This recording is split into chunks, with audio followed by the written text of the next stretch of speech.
Fatman was directed by Eshom and Ian Nelms. It stars Mel Gibson, Walter Goggins, and it's a Sabin film. So the plot of this movie is Mel Gibson plays a character named Kris Kringle. He is forced to work with the military because he's trying to save his declining business. Now the bad news for him is Walter Goggins plays a guy named Jonathan Miller who has a contract out to have him killed.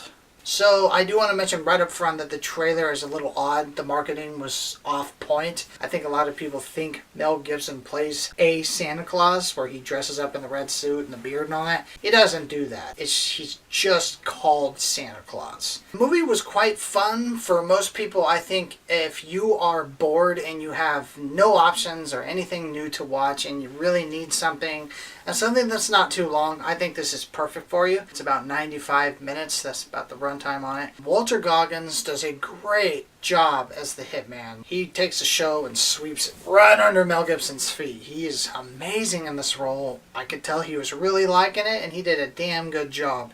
And he's been getting a lot of work lately. He's got Vice Principals. He was in a couple Tarantino movies. It's kind of crazy because he wasn't the star or the lead in The Shield. Michael Chiklis was the star of that show, and Walter Goggins has been getting more work than Michael Chiklis. As for Mel Gibson, it's Mel Gibson, right? It's a typical just grump ass role for him.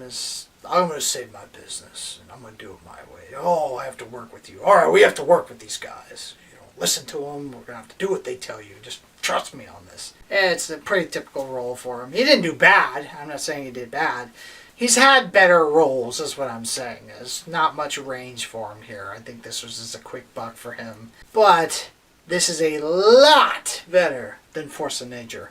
That I can see him just trying to make quick money. This one you could tell he's more involved in. Now, pacing-wise, I will say this is a slow cook, so you have to kind of just stay around and see how it unfolds, because the first two acts is a lot of build-up. Walter Goggins is trying to find Mel Gibson, and it's a lot of just him investigating, while Mel Gibson's character is dealing with some trauma with his business, and he doesn't have the money to pay anyone anymore, but that's the gist of that. So the first two acts are a lot of that. The third act is where all the action comes in. And the action's really good too. That's a compliment I was impressed by. Because usually when there's a slow burn to a movie and it builds up to an action sequence, it's kind of a letdown. It's very anticlimactic. This movie wasn't anticlimactic. It actually had a decent ending to it and a very good third act for action-wise. The action scene didn't just abruptly end in 2 minutes. It was a very long, dragged-out action piece. Action was really fun. I say it's fun because I'm not trying to spoil it, but this is a dark comedy, so the way some people die and a lot of the dialogue is really funny and sarcastic. Like Walter Goggins is looking for Mel Gibson. He's asking this guy about this toy car that he manufactured that would help him get to the city he's at, and he's like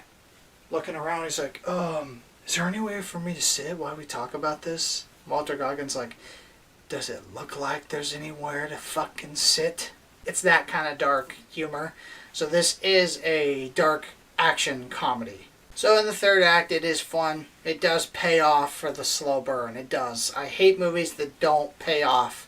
I've been waiting and waiting and waiting for something to happen, and then nothing happens. I will give this movie credit. It makes you wait and wait and wait, and it does deliver a good third act with a nice long action scene.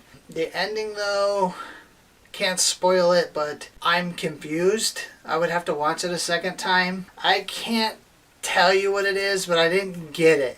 I will, however, mention that it's not like a horrible ending. It just was confusing. I must have missed something that explained why it ended the way it did. I'm going to grade Fatman a C.